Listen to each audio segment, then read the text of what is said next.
One in. Patty boy, how we doing? I knew it. I knew this was going to happen. I knew it would freeze. I'm just kidding. No, we're good. It's not frozen. How's it going? I'm great. I'm great. Fantastic. How are you, sir? Yeah, it's good to see you again, man. It's been a You little too, man. You too.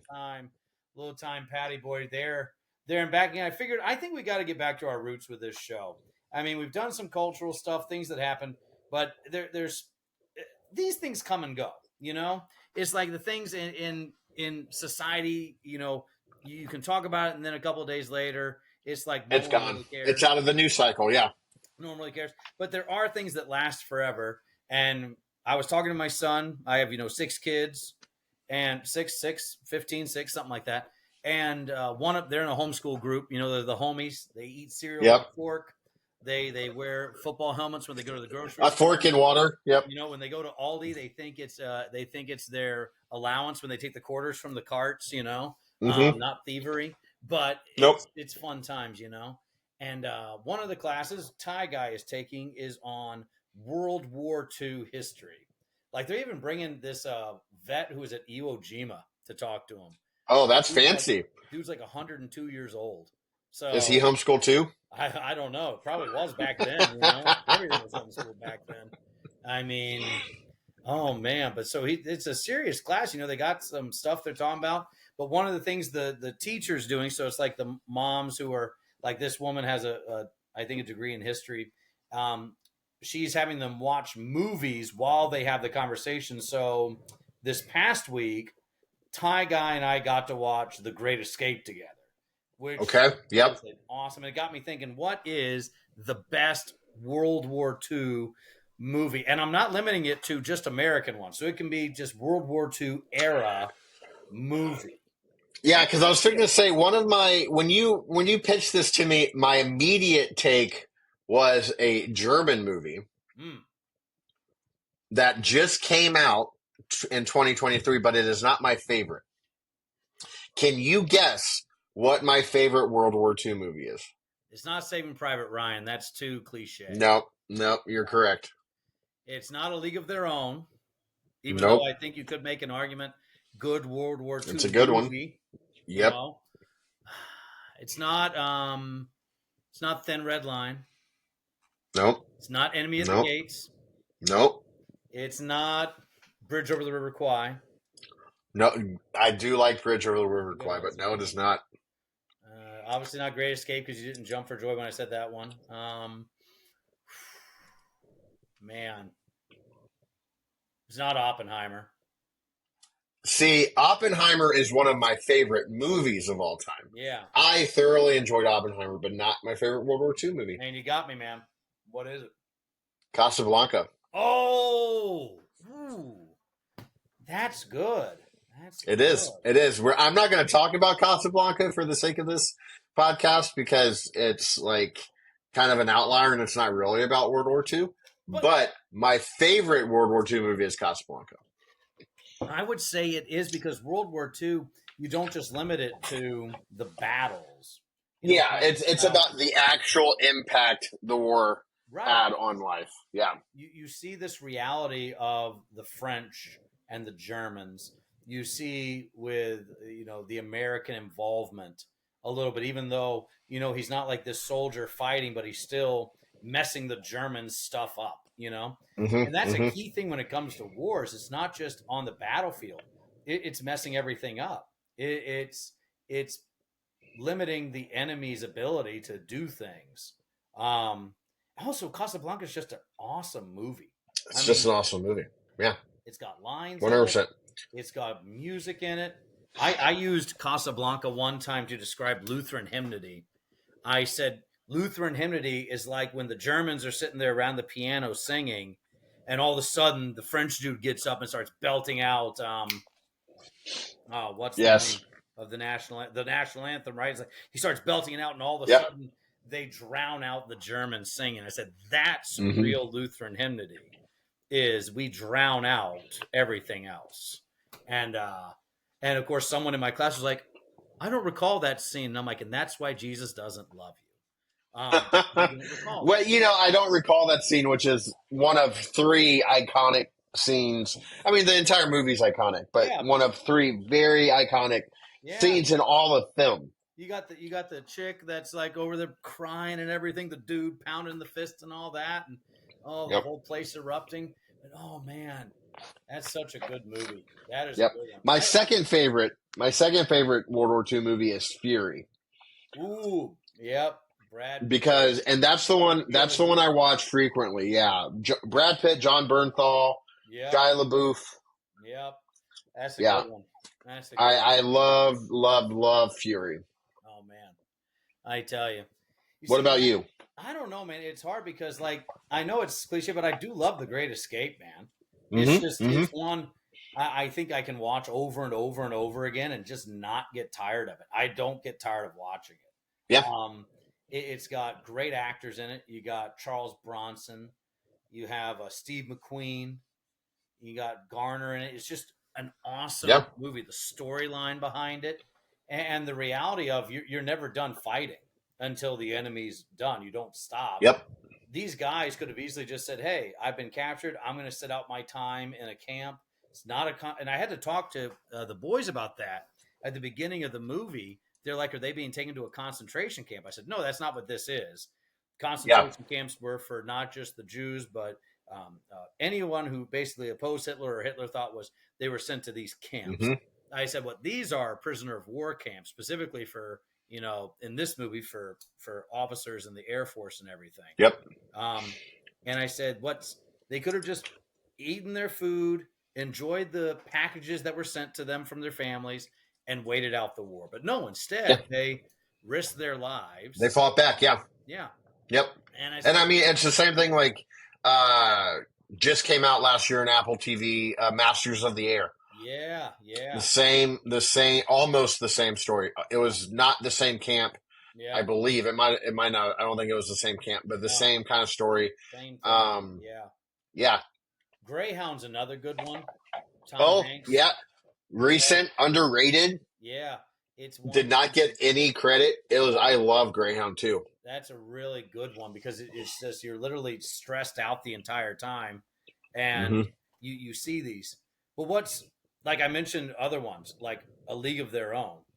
What's happening back in America during the war? And really, and the only reason I don't have that as one of my favorite World War II ones is it's one of my favorite baseball movies. Um, Yep. just a genuine the joy of the game type of Mm-hmm. movie, Mm-hmm. you know? Well, and I mean, and it's the joy of the game, and also you can't forget that there is dread looming over them. Right, right. You know what I mean? Like even though it's at home and it's this feel good baseball movie, it's still there is an existential dread, Oh and yeah, that's what I really like about Oppenheimer, and I thought that Christopher Nolan yeah, captured really well is the moment the movie starts, the way the movie starts with the flashbacks, it fills you with an existential dread. yeah. Like it makes you anxious all the way until the very last second. Yep. It's And that's what I mean. That's what these people felt like. You know what oh I yeah, mean? Living in war times, even though they're here. yeah, You know what I mean? And not overseas, etc. Like they yeah, have that existential fear of yeah. what's next or what am I contributing to? It's just I love watch. So like Ty is like so we're watching a lot more World War II movies now. It's not just because next week it's Bridge over the River Kwai we're watching, Yep. and then I told him we're going to watch Midway. Both the Mm-hmm. Mm-hmm. OG and the remake of it. Yep. Remake I thought was Dunkirk is very well done. yeah, remake was really good. Mm-hmm. But then one of my favorites too is a Patton. You know, Oh, the one of the most iconic opening oh yeah, scenes ever. dude. Uh Like you get the big flag. He's out there with all the ribbons and huh. everything. Uh huh. The horse whip and the the ivory handled pistols. Oh yeah. Oh yeah. Man, it's just awesome. But so I told him, I said, well, we'll watch Patton soon too. And Don't forget Pearl Harbor. oh, dude, all two VHS tapes of that puppy. That's Michael Bay. Like I love it. Like I told the boys that the other day. I said, name a director you can just know right away who directed some like Michael Bay movies. It's like you Yeah. can show me 4 seconds of this and I know it's Michael Bay. Like yeah, you I can think like Tarantino. there's like yeah, Tarantino, Spielberg, Yeah. Nolan and Michael Bay. Yeah. Like, and Scorsese probably too. Like some Yeah. of the iconic Yeah. American directors, you know when it's them. And Michael Bay, there's going to be some major explosions and people running away from those Like when they're explosions running, it's in like, slow motion. oh man, making the love scene and the parachutes and all that. God. Oh Mm-hmm. Mm-hmm. man, that movie was so terrible. Oh man, so bad.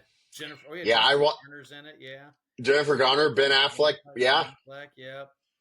Alec yeah. I watched it Baldwin. not too long ago, and I was like, I loved that movie when I was in my teens. Oh yeah, when it came out, And it it was was like awesome. it was the war movie version of Titanic. Yep. You know what I mean? And This is a movie. Yeah. I watched it in a hotel room when I was when I was at the convention last year, and I was like, this is terrible. Terrible movie. It's so bad. But oh man. But yeah, when you first started, like, man, this is awesome. Like, when's Yeah, Will Smith gonna start singing? So, exactly. Yes. dude, that'll be the next one to watch. Have the picnic in the airfield.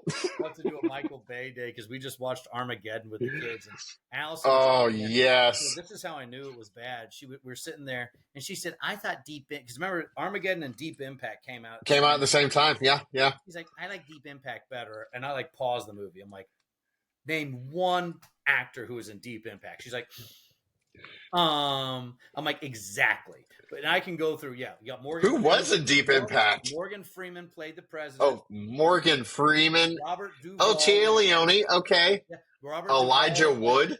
Yeah, Robert Duvall was like the main astronaut dude who was like, oh yeah, we're gonna save humanity and all that stuff, you know. It's like, aren't you like a million years old already? Why are you the head astronaut in this? But yeah, I could name a bunch of them, and I'm like, what was the storyline behind Deep Impact besides a meteor, asteroid coming to hit? A gigantic asteroid, yeah. Like I can tell you what Armageddon's theme is: awesomeness. You got Billy Bob Thornton. You Yeah, have America. yeah, That is Armageddon's theme. oh, man. America. You have the drunk Russian astronaut who's like Yes. stumbling over everything, who's supposedly this genius who like confuses everything. You got Ben Affleck. You got who else do you have? You got Owen Wilson, even though he dies. You got Michael Clark Duncan. Who else do you have in that one? May he rest in peace. Yes. You got Bruce Willis. I mean, Bruce Willis, the Mm-hmm. author of that. You got Billy Bob Thornton. You got the dude who plays Lucius Malfoy. Oh, yes. You got him in there.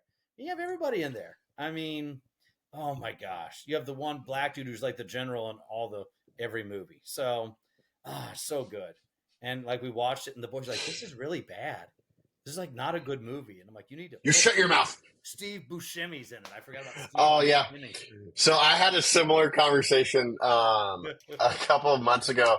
Amanda and I were on vacation, and we were just hanging out in the house, and we watched. I wanted to watch Independence Day, and it was the first time she had ever seen it, and we finished it. And I'm like, every time I watch Independence Day, Yeah. Welcome to Earth. Yeah. I'm like, 9-year-old boy in 1990. Well, it came out in 96, but Yeah. like 6-year-old boy. Yeah. And I love it. Still to this day, I could go watch it right now, quote the entire movie, and feel the same way You got Randy afterward. Quaid, man. And Randy Quaid. yeah, man. Oh. And she looks at me and she's like, "That was terrible." And I was like, "Oh, my heart." Oh, You have Jeff Goldblum doing Jeff yes. Goldblum stuff. Will Smith being good actor Will Smith. Yes. You have this man, no. It's we watch it every 4th of July. It's one of our 4th of July movies. The sequel never happened. No. The sequel never happened. No. We don't talk But about the first one? The sequel is like Bruno. We just don't talk about Yes, we don't talk about Bruno. We don't talk about the sequel. But no, oh man. Yep. We'll pray for Amanda tonight. We'll put her on our prayer list. Allison has an LWML meeting. She'll bring her up at it and be like, we have to pray for one of our sisters in Christ who's going through a hard time. Oh man. So yeah, you got Casablanca, Great Escape. I mean, it's amazing how many good ones there are. I mean, we could probably spend hours on end talking about them. But what I love the most about them, and this is the key thing for me in almost every one I've seen, is sacrifice. It is in each one of these movies, sacrificial living is just a given. Casablanca, Rick, he lets her walk away. I mean, he doesn't do, he does that sacrifice. Great Escape, 50 men give their lives. Mm-hmm. for this. So it's like you have this, and each and every one you watch, it's like this sacrificial living that is a very foreign concept Mm-hmm. to how we live today, how Yeah. younger ones are. It's well, not even just younger ones, just that generation's almost gone. You know, that World War II Yeah. generation, they're almost all completely gone, and it's Mm-hmm. like, yeah, it ain't going to get better unless you have people willing to live that sacrificial life as well. So Yep. that's the Yeah, thing. and I mean, and when there's the world hasn't experienced, or not the world, well, the world, but America hasn't experienced that something to that great of a level. I mean, we certainly went through the war in Iraq and Yeah. the war in Afghanistan, and certainly people sacrificed for that. Oh yeah. But As a society as a I whole, we didn't though. Not me. as a society as a whole, no, you know what I mean?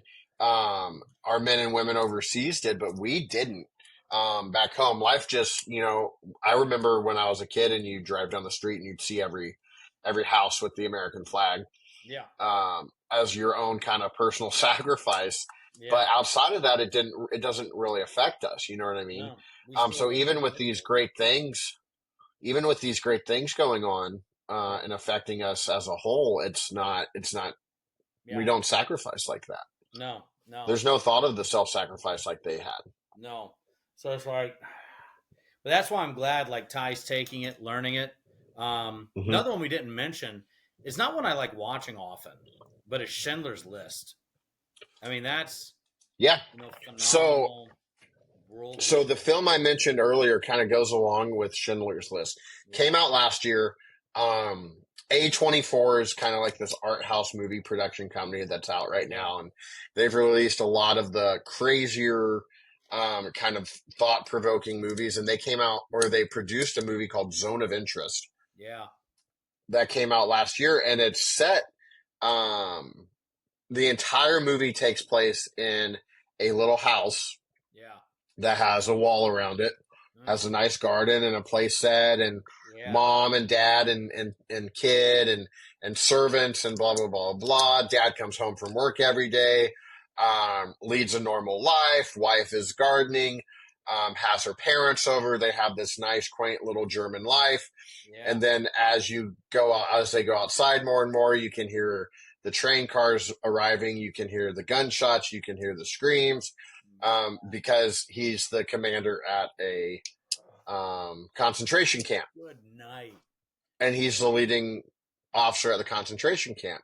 And you never see anyone at the concentration camp. Yeah. You only see the inhabitants of this house, but it's a kind of a real thing. Like the atrocities that are occurring in Schindler's List, like Yeah. this is the other side of that. That movie really stuck with me.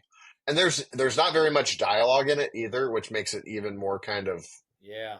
Thought. unsettling. Yeah. I'll have But to yeah, watch that one. I'll have to, probably not with that. Not with it's intense. Yeah. Like Schindler's It's List again. intense. Like I told Lonnie that he's at an age you could probably watch it now, but it messes you up for a while. I mean, you're messed up and for Hmm. good reason, because Yeah. no one really said anything. The Jews, it wasn't like one day they were loved, the next day they were in concentration camps. Hmm. You know, Hmm. what they lost is their identity as a person, that they're not really a person anymore. And then it's easier to kill something that's not a real human being. Yeah. And Hmm. yeah, naturally we always go, oh, same with abortion nowadays. Yes, that to a point, but I think it's deeper now. It's we don't see each other as actual people anymore. We see each other as ideologies or Yep. or perspectives or parties, not Hmm. people. And yeah, so it's fun times. Well, hey, It's something. maybe It's something. next week we talk about maybe some college football. Be good. Oh, I would love to talk about how Michigan should have a college football championship stripped away from them. I think they should. I do as well. Michigan. I mean, really, because did they beat Alabama? Was that who they beat last year? But it Hmm. was like Give them an asterisk. yeah, it was a human. It was a like a humbled Alabama, a much weaker Hmm. Bama. And people are like, well, you're a Georgia fan. Didn't Bama beat you last year? No, they didn't. It was cheating. But and then Georgia went Always. on to crush FSU like there was no tomorrow. So, but Yeah. But I mean, FSU just lost to Boston College, so Yeah, I know. Oh, they no. lost. Oh, did they lose? So they lost to Georgia Tech FSU and then and then Boston College last night. Yeah, Hey, rough. that is rough. Yep, I don't think they're coming back. So Hopefully not. it's going to be something. I think Texas is the team to watch this year. Texas is like really good. I mean, Bama's not Texas bad. is scary. Bama's not bad. Nope. I think Ohio State's ranked too high as usual, but you know, I think most of the Big Ten teams are ranked too high. that's all I get up here then too. Is like I try to tune into the Georgia game. It's like, do you want to watch Big Ten football? I'm like, no, I don't. No, So I want to watch actual football. I want to watch my UGA football. That's what I want to watch. Okay, Patty boy, okay. fun times. I tell you, well, Patty boy, take it easy, man, and everybody tuning in, you take it easy as well. And we'll see you next time. Talk at you later. Bye bye.